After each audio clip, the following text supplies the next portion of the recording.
Well, ain't much I can do about that.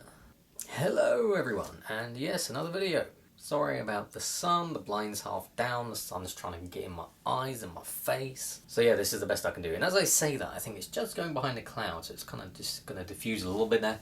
But yes, the video.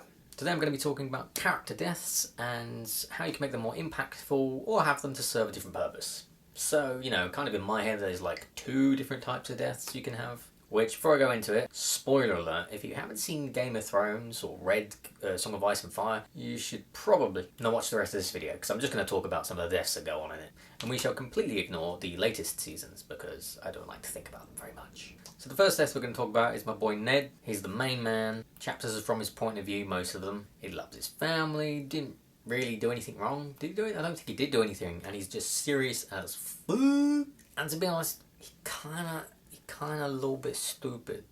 Just a little bit. I mean, it's King's Landing. Anyway, that's besides the point. Basically, Martin made you feel invested in him, He's top bloke, doesn't really want to be where he was, tends to try and do the right thing. And when his death comes at the end of book 1, when I watched and also read it for the first time, you kind of thought that something was going to stop it. He done what was asked, and after doing what was asked, you thought, okay, yeah, he's going to go up north and let's watch. But no, he went to have his head chopped off, and you thought, surely, no, he's the main character. Surely something is going to stop. And then, of course, it inevitably doesn't, and he dies.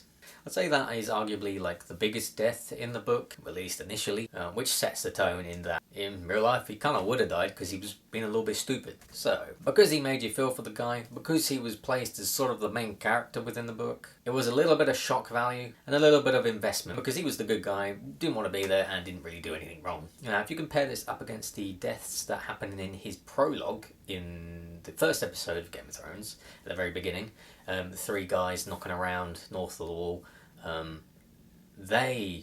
2 of them die there by the White Walkers, and the other one gets beheaded by Ned, funny enough. So those ones you weren't really emotionally as invested because you didn't really know them, but they were used to move the story forward, introduce you to this weird element that's going down above the wall, past the wall, and basically just to show you what's going on. So, in my head they're 2 separate things. You've got emotionally invested ones, and you've just got the ones that help further the story. Although Ned's did help further the story, these other guys, it was purely their thing. It was to introduce you to the world, and then, they're gone.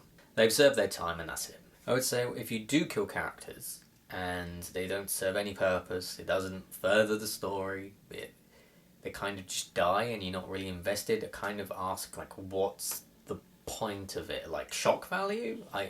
For me, shock value probably isn't reason enough to kill off someone, especially if you start doing it too frequently, because then everyone's just going to think you're going to kill everyone off, and that's no fun for anyone. Why would you want to read this book if you just know everyone's going to die randomly? But on the other side, if you don't kill anyone, and then like the late seasons of Game of Thrones, they had far too much plot armor, and they get put into situations that if was in book 1 they would have died in, but in this later season they don't die in because apparently the rules have changed. But let's just say, okay, basically when you put characters in situations where they don't die but they should have, for me it weakens the story, because it's you can just have this character go and do this, go and do that, place him here, do that, do this, they're all good, they're not going to die. And then yes, if you go and suddenly kill them, it kind of doesn't really make sense as much. I don't know, that's just, I'm kind of going off on one now, sorry. Yeah. So anyway, yes, so set some ground rules up as to how thick people's plot armors are, and if you don't want them to die, don't put them in situations that are obvious that they should have died, if you know what I mean.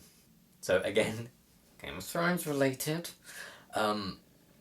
I'll get it out of my system one day, I swear. When they're at Winterfell and they got the Battle for the Dawn, or whatever it's called, fighting zombie White Walker things, there was loads of them, but somehow pretty much all of the side characters survived when they were within the wall, like Jaime, Bree and Pod, and there was loads, absolutely loads of these monsters.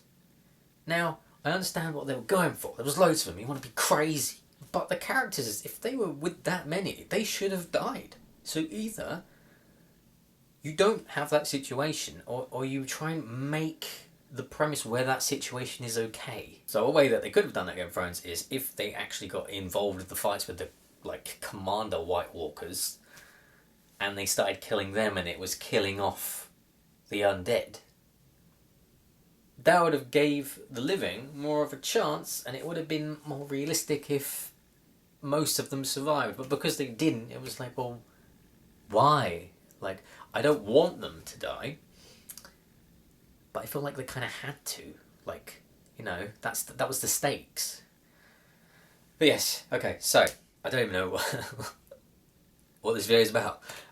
Character deaths, that's it. So, yes, the way that you get people to care about your character is upping the stakes, making sure that every situation is realistic and not life or death, but you know that actions have consequences. Get people emotionally invested, see the characters develop and grow and change. So a little bit of character development stuff. Get your audience invested, like old Neddy boy. And then, when the time allows it, don't force it. Well, I suppose, actually, in theory, I guess you do force it because you're the one writing the book, but make it feel kind of like natural or like it has to happen. Kill them off. If you're doing it for a side character or just characters that are kind of nameless, kind of like the beginning of Game of Thrones, the prologue, only kill them off really if it furthers your story, if it gets the ball rolling, if it enables other things that are important to start happening. Because your audience isn't going to be that invested, but you've raised the stakes. And also, you know, don't make plot armor too obvious. Just kind of hide it in there amongst other things, make the situations feel good for that character. But yes, I think that's it. I mean, I feel like I kind of like half rambled and got annoyed with the video because I was talking about Game of Thrones. But yes, that's it for this video. Hopefully it was of some use to some of you. I kind of feel like maybe it was just me talking about stuff and just, you know, replaying just certain bits of the program through my... Anyway, that's it for this video. I will hopefully make another one soon, and I'll have more of a structure, and it'll be more of a tip kind of video instead of this kind of talking and just rambling stuff. So yes, I will see you in the next one. Thank you for watching.